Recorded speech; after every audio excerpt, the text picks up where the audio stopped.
Hai adik-adik, kembali lagi dengan Kak Rina di online class on One.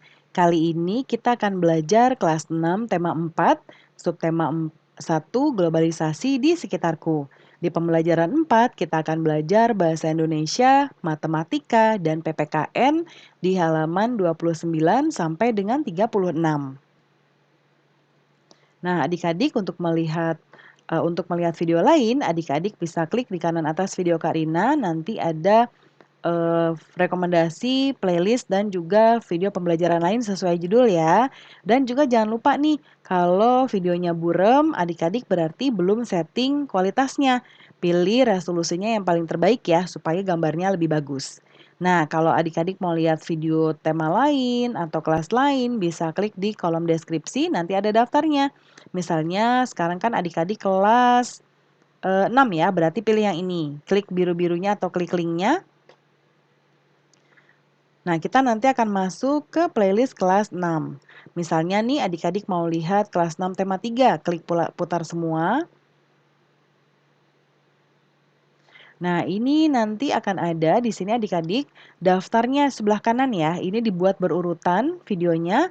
Jadi adik-adik tinggal cari aja mau lihat subtema berapa, pembelajaran berapa, dan juga halaman berapa.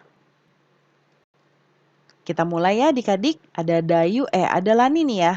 Nah, globalisasi membuat dunia tanpa batas. Kita bisa berkomunikasi dengan teman-teman kita di tempat yang berbeda. Apakah ada contoh lain dari era globalisasi yang kamu rasakan? Nah, ini ada bacaan ya adik-adik. Judulnya globalisasi dunia tanpa batas. Nah, nanti adik-adik baca teksnya dengan nyaring ya. Wah, ini Karina turun ke bawah nih. Bacanya dengan nyaring ya. Nah, lalu Karina akan langsung ke pertanyaannya. Yang pertama, kita lihat paragrafnya dulu. Apa yang dimaksud dengan ungkapan dunia tanpa batas nih di sini nih adik-adik nih. Nih, dunia tanpa batas ya. Nah, makna ungkapannya adalah seluruh bangsa dan negara di muka bumi ini semakin terhubung satu dengan yang lain, seakan tidak terpisah lagi oleh batas wilayah. Misalnya, Karina ada di Jakarta, adik-adik ada di mana? Misalnya ada di Jawa Tengah, ada di Makassar, ada di Palembang dan lain-lain. Nah, tapi kita terhubung di YouTube video ini ya, seperti itu contohnya. Atau misalnya teman-teman yang terpisah dengan saudara-saudara ayah ibu masih bisa video call menggunakan WhatsApp dan lain-lain ya. Lalu apa yang dimaksud dengan globalisasi? Berikan contoh dalam kehidupanmu sehari-hari. Nah, globalisasi itu yaitu proses mendunia yang membuat setiap individu atau negara bisa saling terhubung tanpa terpengaruh oleh batas negara. Ya, mau negara manapun masih bisa berhubungan atau istilahnya masih bisa berkabar gitu ya. Kemudian contoh globalisasi di sekitar kita antara lain, kita bisa mengobrol dengan orang lain yang berbeda daerah. Adanya barang impor seperti handphone dan motor, dan kita dapat menemui makanan juga dari negara lain. Kemudian, apa pengaruh globalisasi yang kamu rasakan sekarang? Nah, pengaruhnya adalah kita dapat menonton film buatan luar negeri, bisa berbicara dengan seseorang tanpa tatap muka, dan juga bisa memakai barang dari negara lain. Yang keempat, gambarkan secara visual bagaimana globalisasi membuat dunia tanpa batas.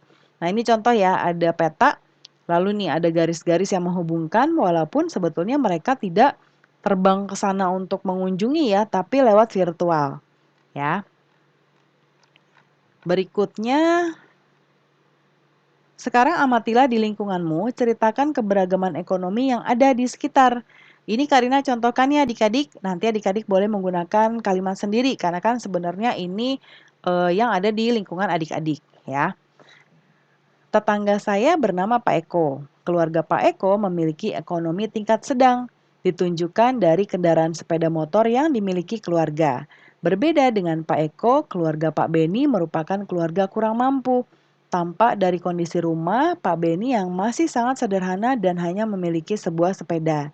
Dari contoh dua tetangga saya tersebut dapat dipahami bahwa kondisi ekonomi tetangga saya beragam, ya.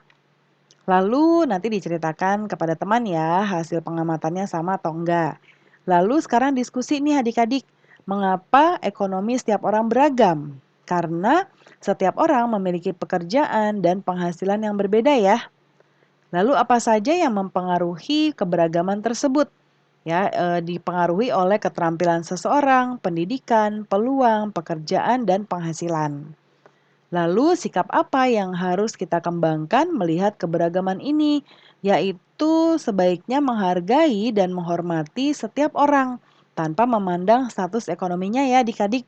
Mau dia berdagang, mau dia karyawan kantoran, apapun itu kita kita semuanya tidak ada perbedaan ya. Kita semua manusia. Lalu berikutnya apa nih? Nah, ceritakan tentang kondisi ekonomi keluargamu. Nah, ini contoh aja ya adik-adik ya. Kalau ini kan sesuai dengan keluarga adik-adik ya. Lalu rencana-rencana yang akan kamu lakukan untuk menghadapi era globalisasi. Nah, yang ini bisa Karina bantu contohkan. Untuk menghadapi era globalisasi, rencana saya adalah belajar dengan giat untuk mendapat pendidikan dan menggapai cita-cita. Dengan pendidikan yang cukup, saya berharap saya menjadi manusia berdaya saing tinggi demi meraih kesuksesan. Ya, kemudian berikutnya. Nah, sekarang kita mau belajar matematika tentang diagonal bidang dan diagonal ruas kubus ya adik-adik. Nah, ini ada eh, melakukan percobaan ya. Kita langsung aja ke sini ya karena percobaannya ini sebetulnya sudah ada di pembelajaran sebelumnya ya. Nah, kita mau lihat diagonal bidang. Perhatikan bidang A, B, C, D ya. Nah, kita coba ikatkan benang dari sudut A ya, lalu ke ujung lainnya di C. Nah, benang AC adalah diagonal bidang adik-adik ya. Nah, sekarang ada berapa diagonal bidang yang terdapat di kubus? Coba kita lihat ya. Satu sisi ini dia punya dua, seperti ini tadi AC sama BD ya. Nah, ya, jadi masing-masing sisi dia punya masing-masing bidang dia punya dua. Berarti ini ada berapa bidangnya? Satu, dua, yang di belakang tiga, yang di kiri empat. Atas bawahnya dua, jadinya enam. Berarti 6 kali 2 jadinya 12 buah ya.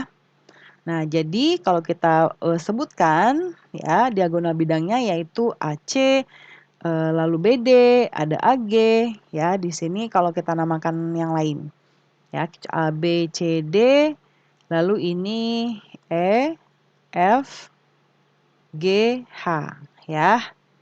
Lalu ada berapa diagonal ruang yang terdapat pada kubus? Jelaskan jawabanmu.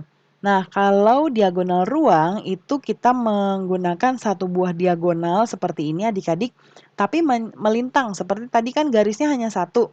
Nah, ini nanti dia seperti ini, ya. Ini tuh dia membentuk satu ruang bangun ruang lagi, ya, seperti itu. Jadinya ini nih, 4 diagonalnya tuh titiknya dari titik pusat kubus ya. Di bangun tersebut diagonal ruangnya adalah AG ya. Nah, ke sini nih adik-adik. Nih Karina ralat ya. Tadi gambarnya salah. Jadi dia melintang dari titik sudut satu ke titik sudut nyebrang. Nyebrang ke sini adik-adik, AG ya. Terus F ke D, B ke H, E ke C ya. Ada 4.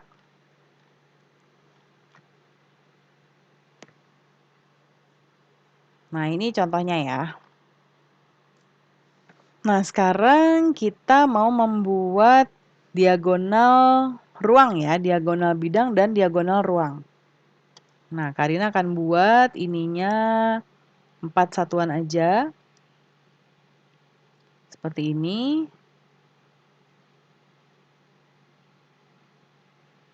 Ya, lalu begini. Nah, kalau diagonal ruang ya, diagonal bidang tuh ini. Karina pakai warna merah ya. Ini 1, 2, ini enggak semuanya Karina buat karena nanti akan jadi coret-coret bingung ya.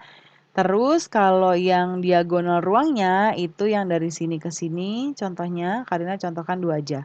Dan dari sini ke sini, ke titik sudut ini ya.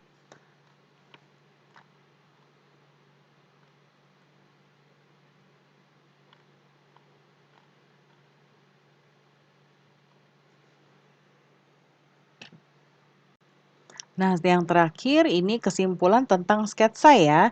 Nah, diagonal ruang suatu kubus adalah ruas garis yang menghubungkan dua titik sudut yang berhadapan dengan bangun kubus. Ya, itu kesimpulannya. Nah, pembelajaran kita sudah selesai ya adik-adik. Terima kasih sudah menonton sampai akhir. Mohon dimaafkan apabila ada kesalahan dalam perkataan maupun dalam materi yang diberikan. Sampai jumpa di pembelajaran berikutnya. Dadah!